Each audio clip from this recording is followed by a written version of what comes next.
Alhamdulillah alladzi khalaqal insana fi ahsani taqwim alladzi akrama bani adama ala sairil makhluqat asyhadu an la ilaha illallah wahdahu la syarikalah wa asyhadu anna muhammadan abduhu wa rasuluh.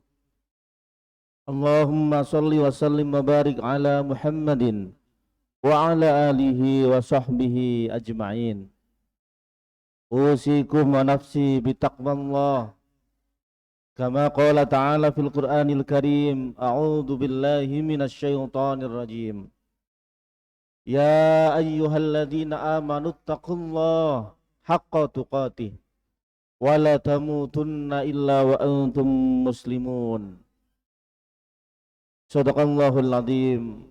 Ma'asyiral muslimin, jamaah Jum'ah rahimakumullah. Alhamdulillah, segala puji hanyalah milik Allah semata. Salawat dan salam semoga tercurah pada Rasulullah Muhammad sallallahu alaihi wasallam.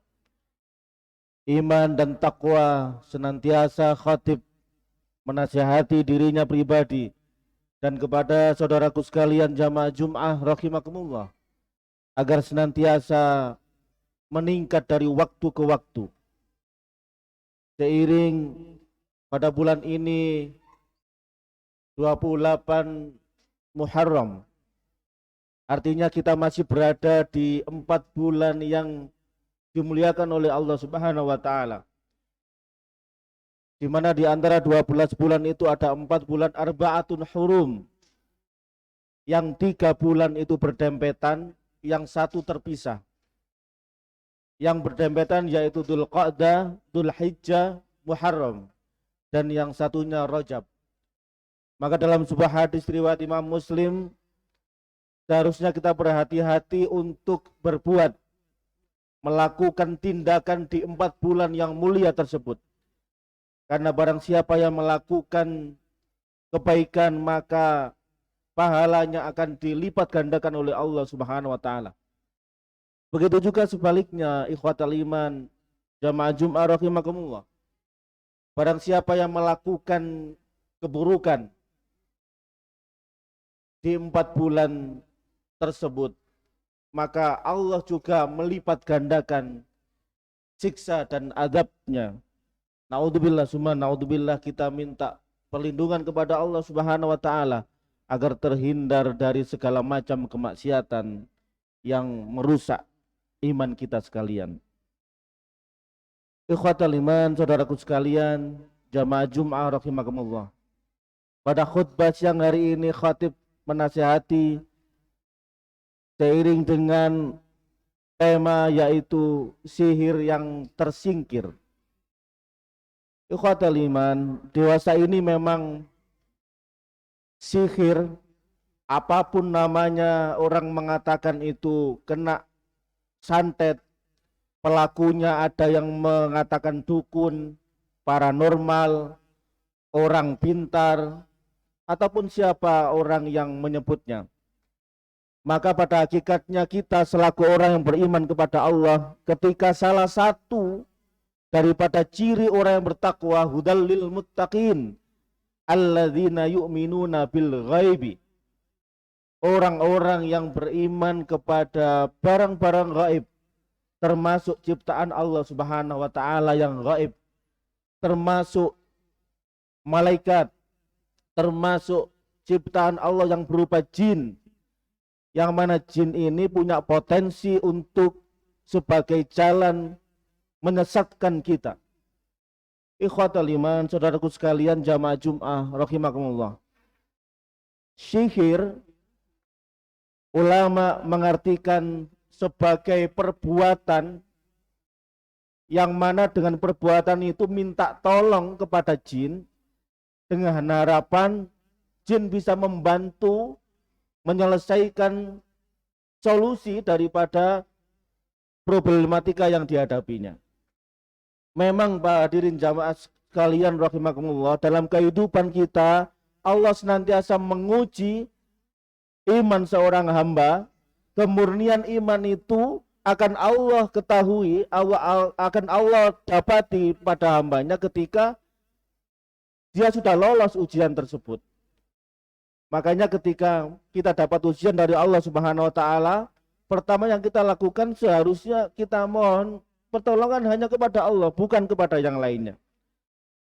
Lah ada bisikan-bisikan tertentu yang mempengaruhi iman kita, kadang dari orang-orang yang dekat kepada diri kita, bahkan juga bisa teman saudara kita, mempengaruhi untuk kita minta tolong kepada jalan-jalan yang diharamkan oleh Allah Subhanahu wa taala. Antara lain mendatangi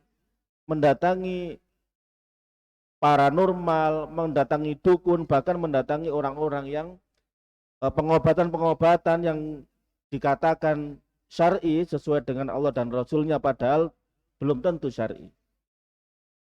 Ikhwatal iman jamaah Jum'ah rahimakumullah. Sesuai dengan firman Allah di surat Jin ayat ke-6, ada seorang laki-laki sebagian birijalim minal insi ya'uduna birijalim minal jin. Jadi sebagian laki-laki itu ada yang minta tolong kepada sebagian laki-laki juga dari bangsa jin. Harapannya mendapatkan solusi dari apa yang dilakukan tersebut. Tapi kata Allah apa? Dalam firman Allah selanjutnya, fazaduhum rohaqa. Maka dia tidak akan mendapatkan solusi sedikit pun dari apa yang dilakukan, tapi justru dia mendapatkan kesesatan dan bertambah jauh dari Allah Subhanahu wa taala. Jadi ikhwatal iman rahimakumullah, bahaya sekali ketika seseorang mendatangi ya.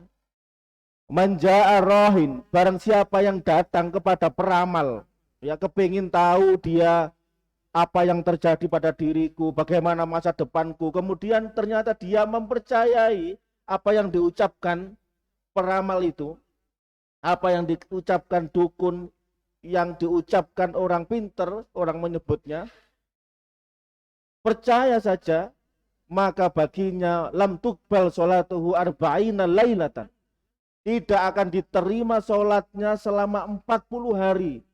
Bayangkan, tidak bersentuhan dengan dukun, tidak bersentuhan dengan berbau sihir saja, belum tentu jaminan sholat kita ini diterima oleh Allah Subhanahu wa taala. Apalagi ini bercampur aduk iman dengan kepercayaan kepada hal-hal yang lain, apalagi sudah mengarah berbau syirik. Naudzubillah summa naudzubillah. Bahkan dalam Islam sihir ini memang betul-betul nyata memang. Maka Rasulullah ketika di awal-awal Islam itu pernah terkena sihir dari seorang Yahudi yang bernama Al-Lubab. Jadi dia seorang Yahudi menyihir Rasulullah melalui apa? Melalui salah satu potongan daripada sisir Rasulullah dan sebagian rambut Rasulullah yang rontok. Kemudian diikat menjadi 11 ikatan dan dimasukkan dalam sumurnya Rasulullah, ditindih pemberat, ya, ditindih semacam batu.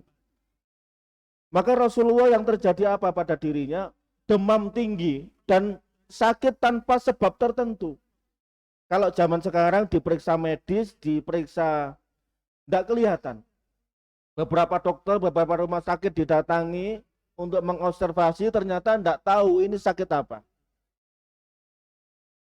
Makanya asbabun nuzul, seorang ahli tafsir mengisahkan kisah ini sehingga Rasulullah apa? Minta tolong kepada Allah Subhanahu wa taala, akhirnya turun firman Allah di surah Al-Falaq jumlahnya 5 ayat dan surah An-Nas jumlahnya 6 ayat.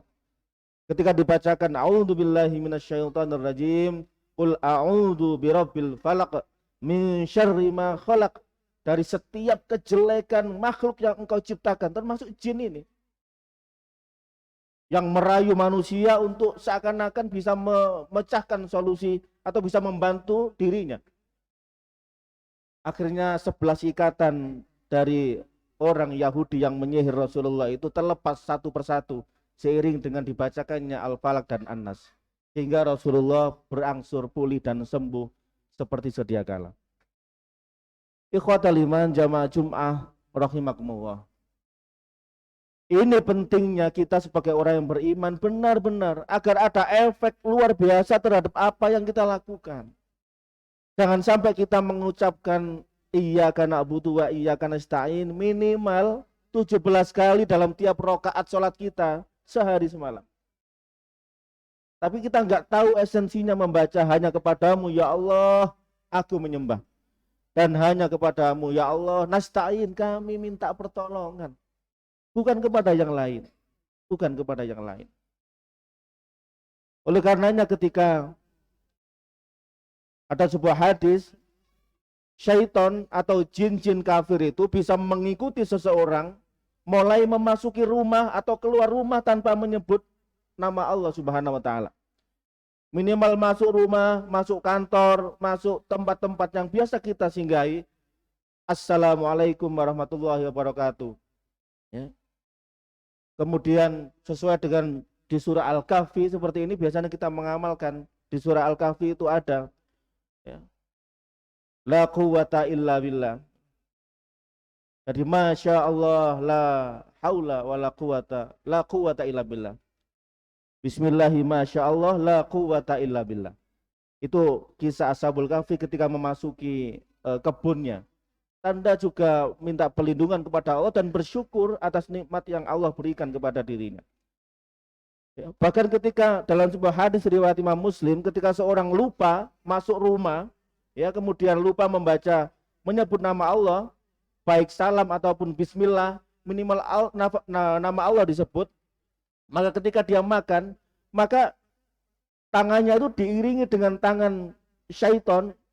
Syaitan itu ikut makan bersama dirinya. Makanya diajarkan kepada anak-anak kita jangan lupa ya Allahumma barik lana fi ma razaqtana wa qina adzabannar. Kemudian setan itu mengatakan fala masa'a wala ghada'afi. Aduh, aku tidak bisa makan, tidak bisa minum di rumah ini. Karena dia sudah menyebut nama Allah Subhanahu wa taala. Makanya Rasulullah ketika ada sahabat yang sudah berkumpul siap menyantap hidangan, ternyata datang seorang wanita, ya wanita yang budak, kemudian dia bergegas mungkin saking laparnya, ya sama ada Arab Badui datang juga berdua itu mau memegang makanan. Langsung Rasulullah apa yang dilakukan? Memegang kedua tangan orang tersebut, ya dan mengatakan sesungguhnya aku melihat syaitan bersama dirimu di belakangmu dan ikut bersama tanganmu mengambil makanan ini. Ketika makanan tidak disebut atau belum disebut nama Allah di dalamnya, maka syaitan akan makan beserta kita. Makanya ikhwatal iman rahimakumullah, hal-hal tersebut harus kita benar-benar, karena syaitan itu masuk dari berbagai macam lini untuk bisa mudah. Jadi ketika kita lupa begitu saja, coba itu syaitan itu menempel dan lebih mudah memasuki merayu kita, membujuk untuk melakukan kemaksiatan kepada Allah Subhanahu wa taala. Makanya ketika kita hindari betul, oh ternyata jin itu makanannya itu di rumah kita ada kotoran-kotoran yang seperti darah, mohon maaf darah haidnya istri atau anak yang sudah, anak wanita, anak perempuan kita yang sudah balik, itu segera dikeluarkan. Jangan lama-lama itu disesep oleh jin itu. Ada tulang, kotoran tulang-tulang yang habis kurban, misalnya banyak sekali tulang, jangan lama-lama di dalam rumah kita. Itu makanan jin-jin kafir itu terutama, dia suka itu. Segera dikeluarkan. Kemudian tempat-tempat yang kotor di rumah kita dibersihkan, ya, kamar mandi segala macam, jangan sampai kumuh, jangan sampai ada ruang yang 1 bulan bahkan kita nggak pernah masuk di dalam ruangan tersebut. Ya. Sekali-kali masuk naruh barang di situ, salam.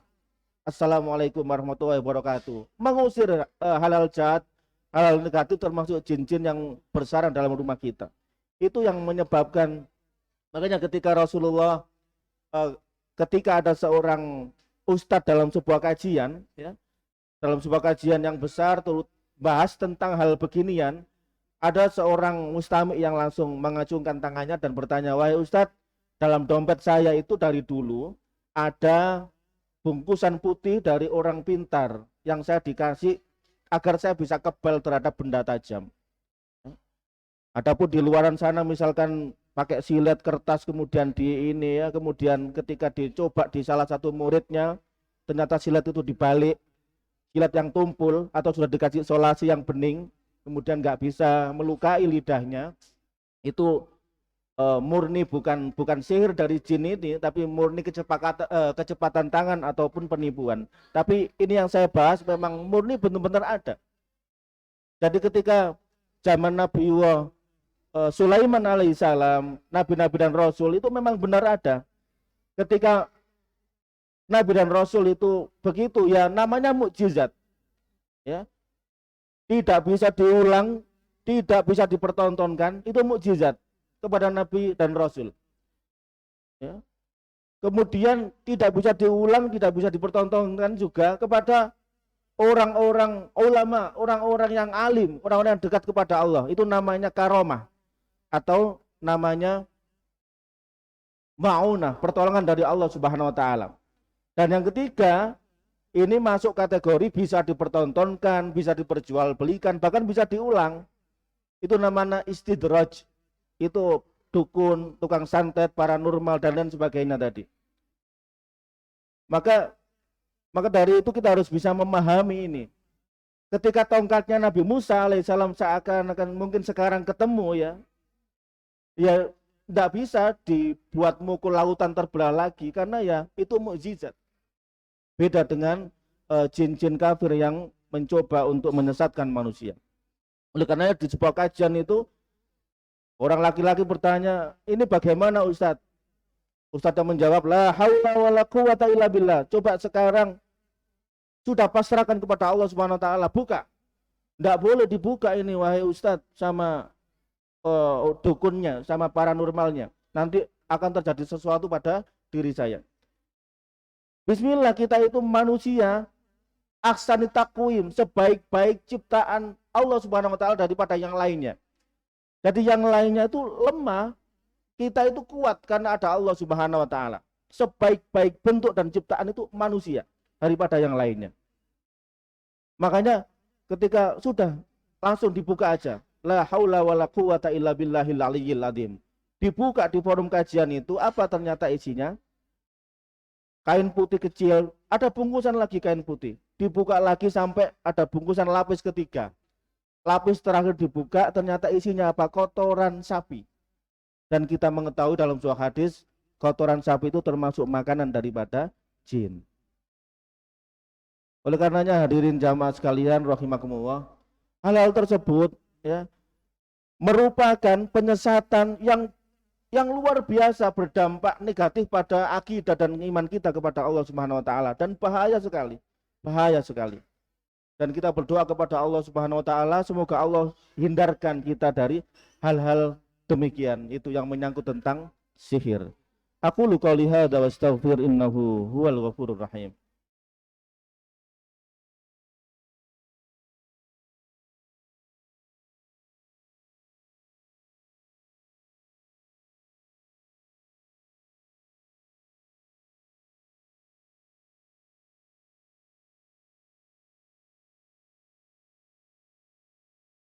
Alhamdulillah alladzi bi ni'matihi tatimmu shalihat.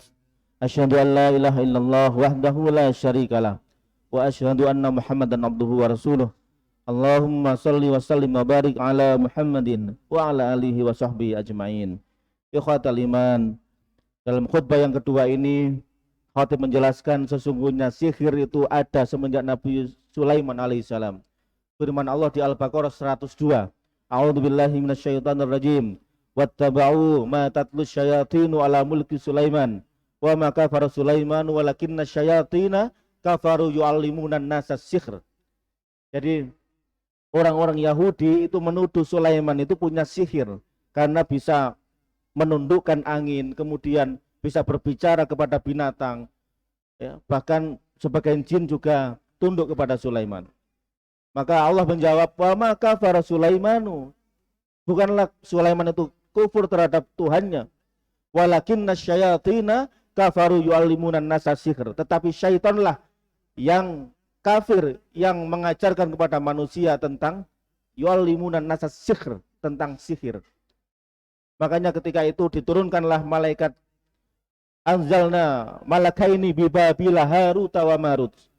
Di negeri Babilonia, di sekitar Irak sana kalau sekarang itu diturunkan dua malaikat waktu itu, malaikat Harut dan Marut. Itu tujuan Allah itu untuk menjelaskan ini sihir murni, pertolongan Allah itu seperti ini.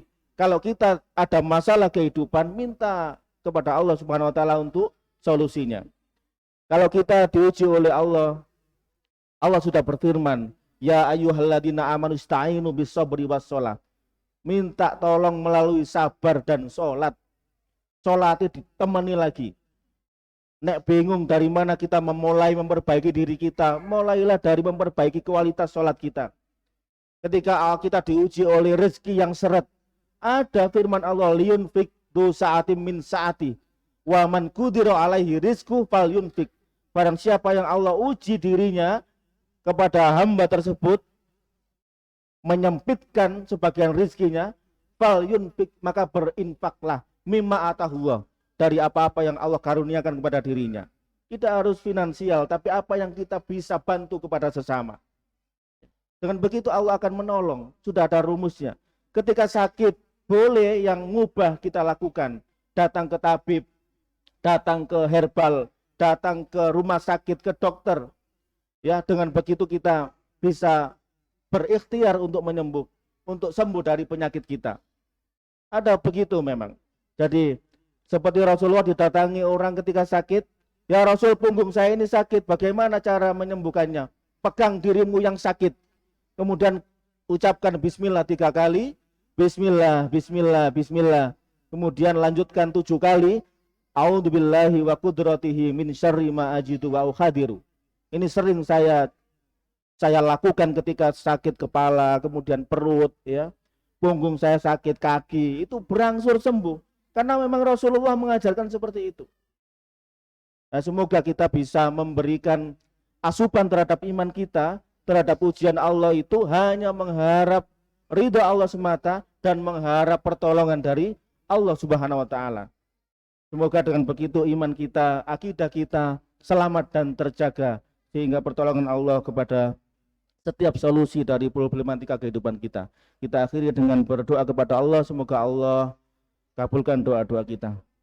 Alhamdulillahirabbil alamin. Allahumma shalli ala Muhammadin wa ala alihi wa sahbihi ajmain. Allahumma ighfir lil mu'minina wal mu'minat wal muslimina wal muslimat al ahya'i minhum wal amwat. Allahumma a'inna ala dzikrika wa syukrika wa husni ibadatik. Allahumma inna nas'alukal huda wat tuqa wal afafa wal ghina. Allahumma inna nas'aluka ridhaka wal jannah wa na'udzubika min sakhatika wan nar. Rabbana atina fid dunya hasanah wa fil akhirati hasanah wa qina adzabannar. Walhamdulillahirabbil alamin. Wa la dzikrullahi akbar.